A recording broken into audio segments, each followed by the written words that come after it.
Bienvenidos al quinto capítulo de Historias que Nutren, el podcast de Empresas Llanza. En este espacio contamos cómo nuestras iniciativas están transformando comunidades y fomentando una industria más responsable. Hoy nos enfocaremos en el programa de envases reciclables, que busca que más del 80% de los envases de nuestros productos sean reciclables, al mismo tiempo que educa a los consumidores sobre prácticas adecuadas de reciclaje y promueve una economía circular a nivel nacional. Mi nombre es Emily Ibáñez y siempre compro productos Llanza y me he dado cuenta que ahora vienen con envases reciclables. Eso me motiva porque siento que también estoy aportando desde mi casa.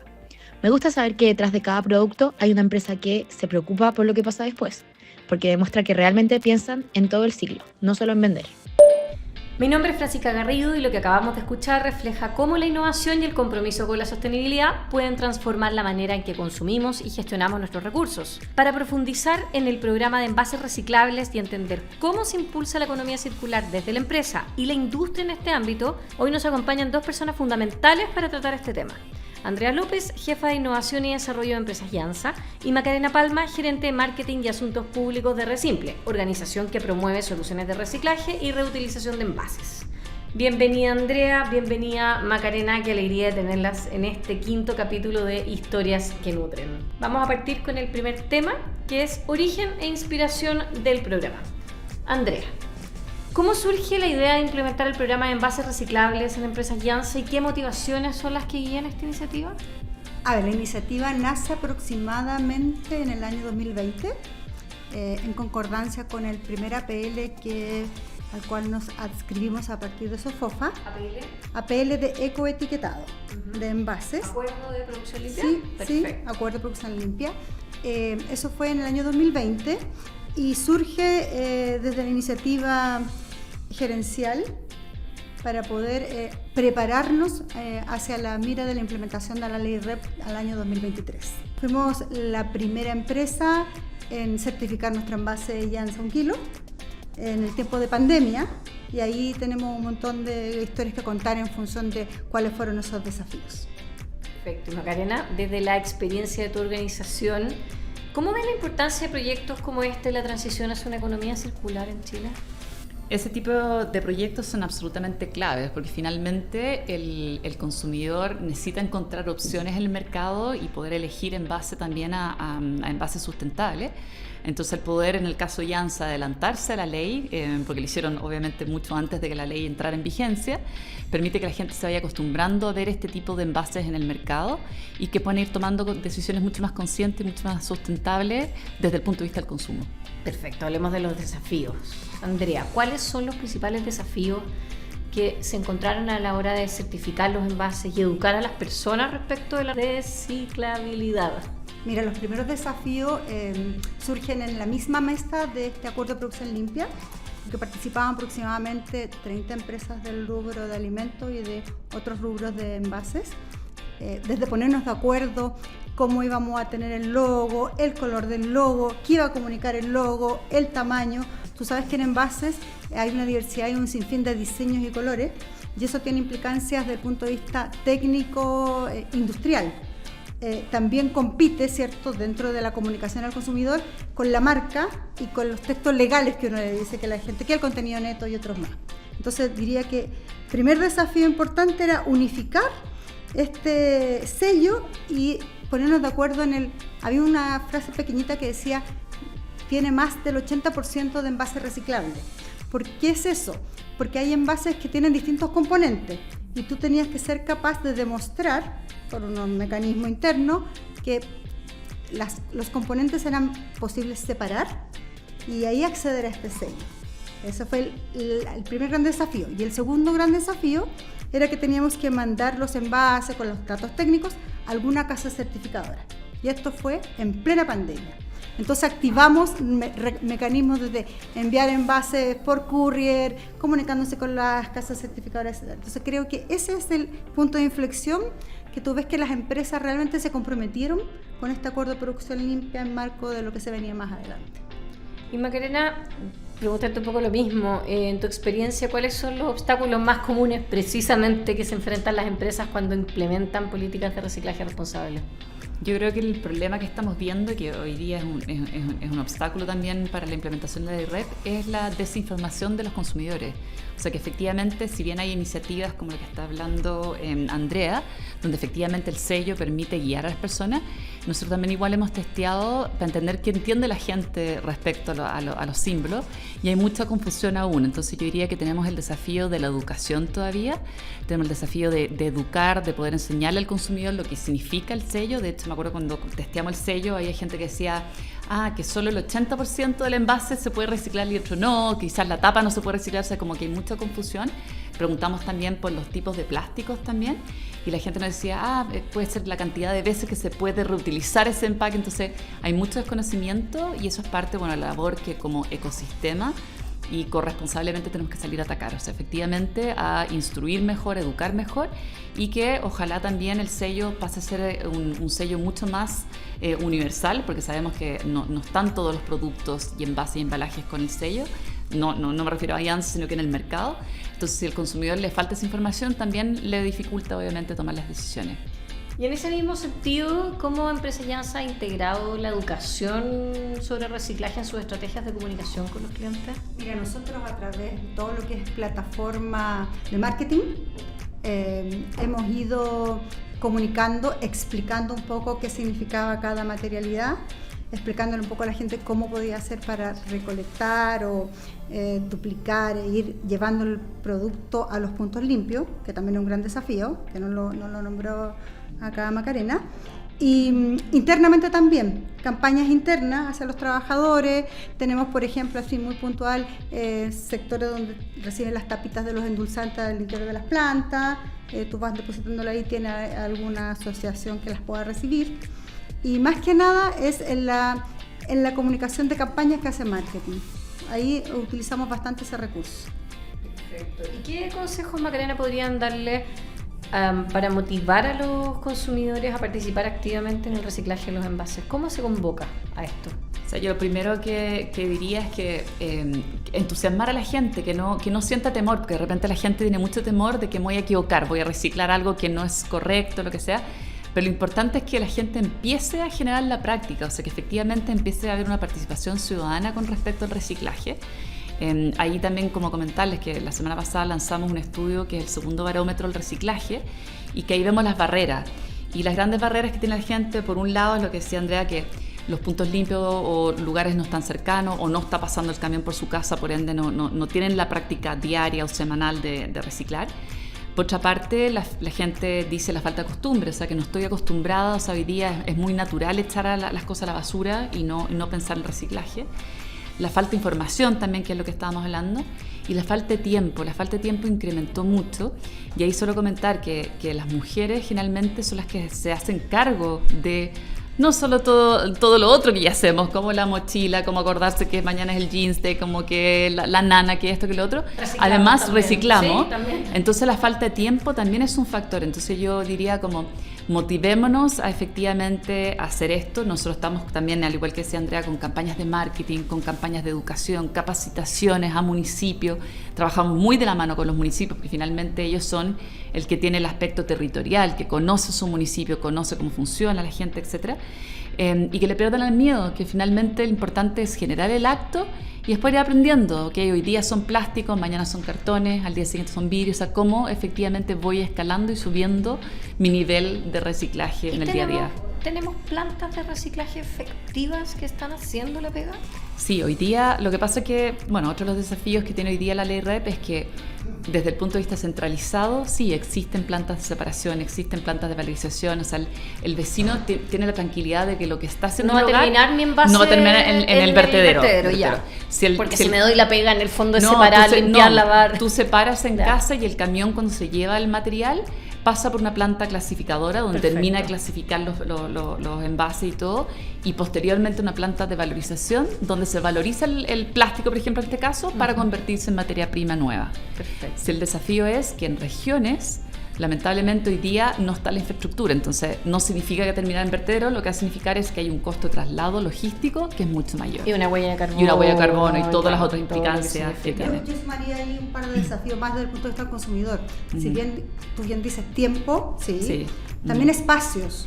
Porque Sí. pensemos en departamentos. Hoy día hay Claro. mucha vida en departamentos. Es difícil tener como los receptáculos para poder separar. Eso para mí es fundamental. Cobertura geográfica, como Sí. decías tú. Esta ley viene exigente en términos de meta. Entonces, es como dice Santiago Chile, reciclamos en Santiago, pero en regiones se hace un poco más complicado.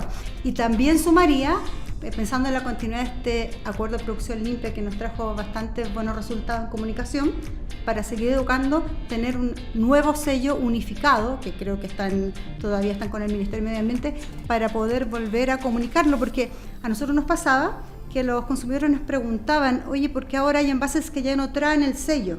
Porque como el APL terminó el año 24, quedó en la nueva normativa de ley REP que va a haber un nuevo sello que va a estar de acuerdo con el Ministerio. Eso para mí es también un gran desafío y que complementaría súper bien hacer el match de la educación a los consumidores. ¿Puedo agregar un Sí, por puntito supuesto. solo para que sepan que hoy día, efectivamente, como dice Andrea, la ley es gradual, entonces efectivamente las metas están pensadas a 12 años y lo mismo con la cobertura.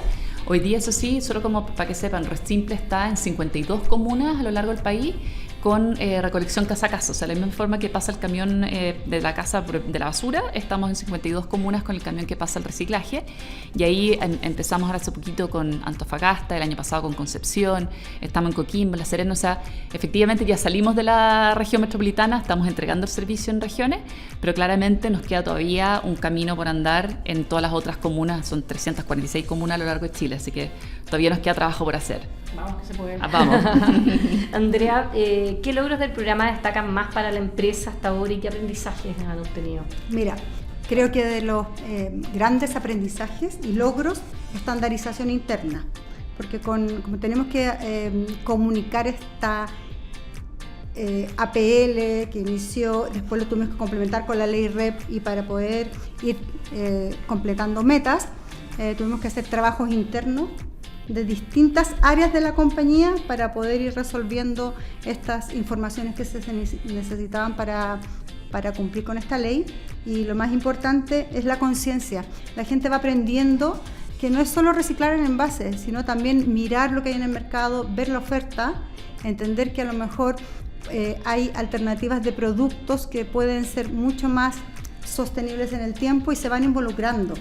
Porque finalmente el involucramiento es donde tiene que nacer este tema del punto final que necesitamos llegar, que la gente tenga la conciencia de lo que viene para adelante en términos de medio ambiente. Claro, el compromiso como interno y la formación de los niños. Creo que lo que hemos visto acá internamente es que finalmente los niños impulsan mucho a las familias.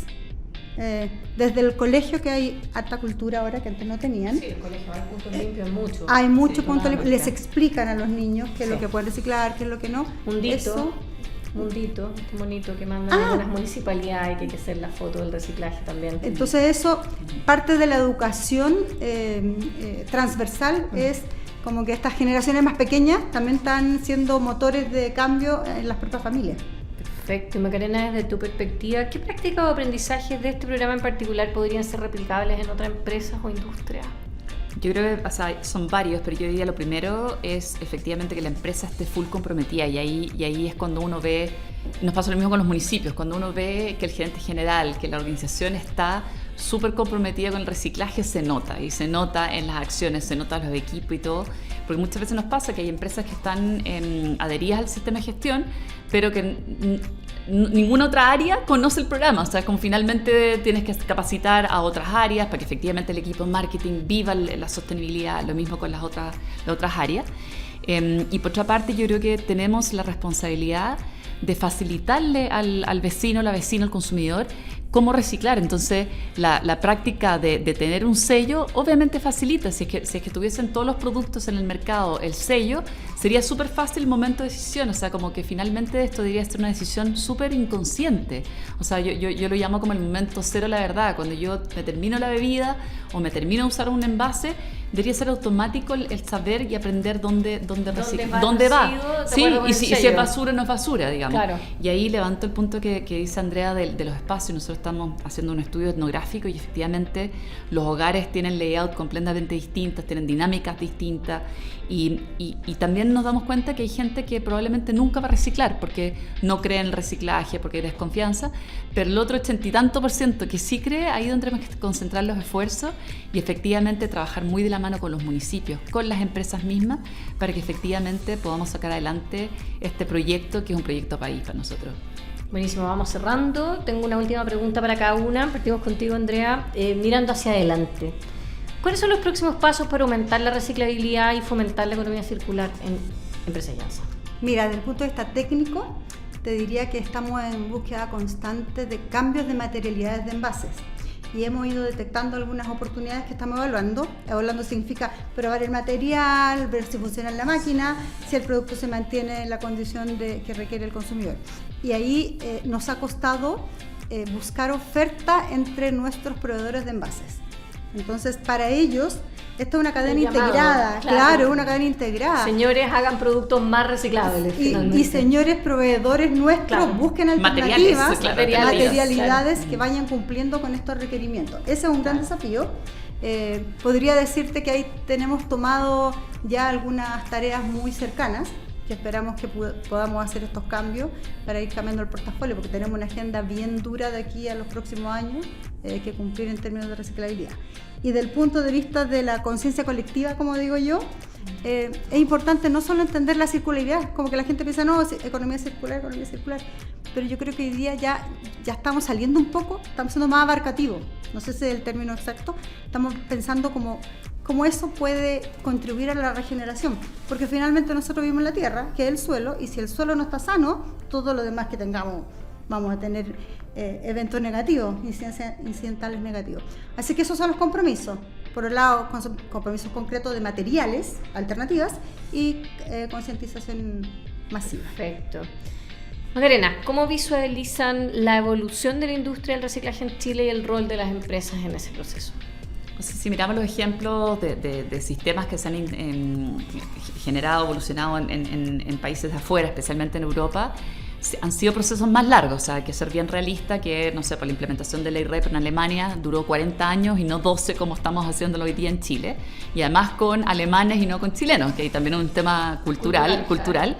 Pero yo soy optimista y lo vimos también en el resultado del estudio que hicimos, que por ejemplo cuando la gente vive en comunidad, cuando vives en condominios, vives en departamentos, el deseo por hacer de ese espacio mejor, más comunitario, es mayor. Entonces está reciclando, participando más gente en el reciclaje de lugares comunitarios.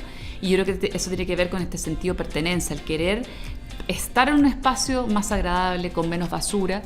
También yo creo que tenemos que ir recalcando cuáles son los beneficios de generar menos basura también, porque finalmente acuérdense que lo que no va en el basurero y va al reciclaje disminuye la basura que esté llegando a los vertederos, que sabemos que están saturados, que están ya a punto de llegar a sus límites, etc. Entonces, ¿cómo mejoramos nuestra relación y gestión de residuos en general como sociedad? Entonces, yo lo veo optimista, lo veo con harta presión, hay un sentido de urgencia no menor, pero creo que si ponemos todo el esfuerzo y la colaboración de los distintos actores, vamos a ser capaces de sacar adelante este proyecto que también es único en Latinoamérica. O sea, también estamos siendo un ejemplo para Latinoamérica y no solo para Chile como país. Dicen que estamos años luz.